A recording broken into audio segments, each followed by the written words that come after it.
My name's Derek, and I'm a professional travel writer. In this video, I'd like to share a loophole I discovered while working in the travel industry. A loophole lets you book flights which normally cost over $1,000 for just $10 to $20. This works on 63 of the world's largest airlines, including United, Delta, American, and Southwest Airlines, and this works on both domestic flights and international flights. This works even if you don't have a passport yet, even if you don't have any money saved up, and even if you've wanted to take a vacation for a long time and just didn't know how to make it happen. It's already been used by tens of thousands of men and women to book flights for between 95 to 97% below what they normally pay. And while journalists from the New York Times and the Wall Street Journal have scratched the surface on these strategies, as far as I know, this is the first step-by-step video on how to do this. So imagine if you could fly anywhere in the world for just $10 to $20. Where would you dream of going? Would you climb the Eiffel Tower and take the romantic view as the sun sets? Would you get a relaxing massage on the luxurious beaches in Bali? Or would you go on an adventure safari in Africa where you'll be greeted by curious monkeys, giraffes, and perhaps even wild elephants? The trip you've always dreamed of taking, whether it's on your own, with a loved one, or with the whole family, can finally be real while paying just a small fraction of what you'd normally pay. For example, here's a flight that Sandra recently booked. Hey, I'm Sandra, and I'm in Koh Phangan, Thailand. I flew Miami, LA, Thailand. In cash, my flights would have probably been around $1,200 to $1,400, and I spent $12. Another example, this one from a flight that I booked. This is a flight from Austin, Texas to Bangkok, Thailand.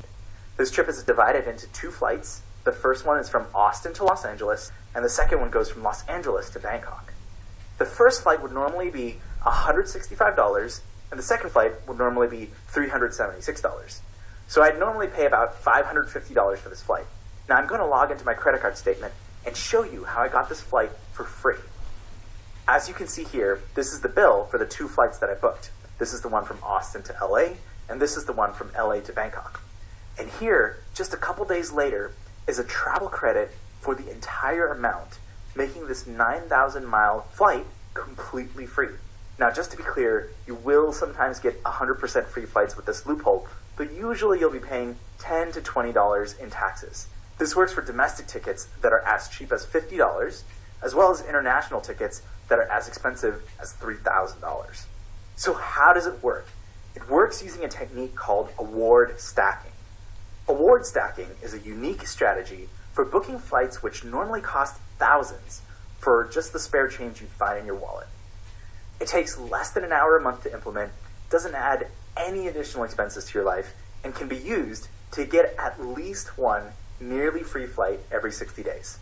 It even has the side benefit of improving your credit. For example, here's a photo of my credit score. I started with a credit score of 604 before award stacking, and now I average right around 750. I'll talk more about how this can improve your credit score while getting you free flights, as well as give you the step-by-step instructions for how to do award stacking in just a minute. Before I do, I'd like to share the story of how I discovered this strategy. See, I used to struggle for months just to save up money to travel. I worked long hours at a job I wasn't crazy about. I'd hit the snooze button at least 4 times every morning before dragging myself out of bed, putting on my boring suit, and going to work anyway. Every day, I felt like I died a little bit more inside. And I did this so that eventually I could do what I really wanted to do, which was to go and see the world.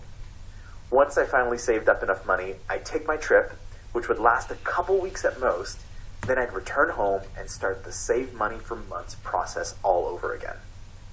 This continued for years until one day, while on vacation, I happened to meet someone who writes for a travel website. Now, as someone who loves to travel, I was naturally curious about his job, so we spent some time talking.